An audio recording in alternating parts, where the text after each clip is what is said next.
kaunis tütarlapseke on lumivalgeke.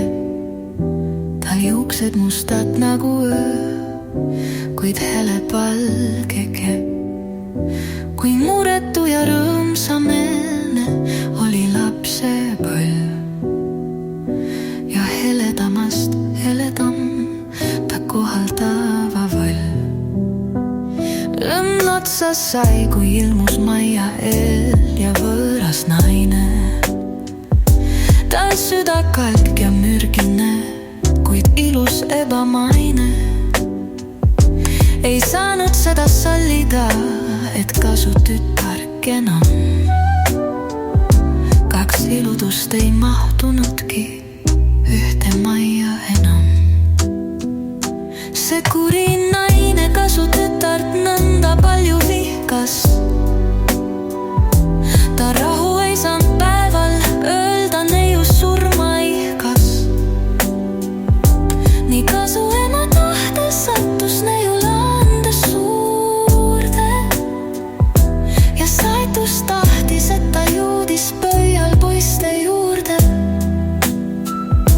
Kuid mürgi on ei tapnud piigat, suigutas vaid unne. Ta elu päästis printsist poiss, suur oli armutunne. Kõik muinasjutud ootavad ju õnnelikku lõppu. Ka tigetsevast võõrasemast pole kuulda keppu kõppu.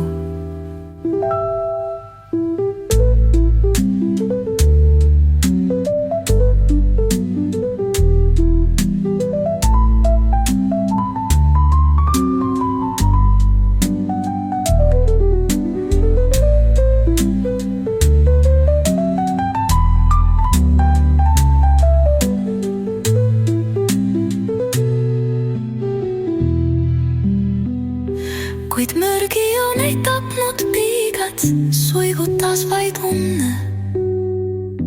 Ta elu päästis printsist poiss, suur oli armutunne. Kõik muinasjutud ootavad ju õnnelikku lõppu. Ka tigetsevast võõrasemast pole kuulda kippu.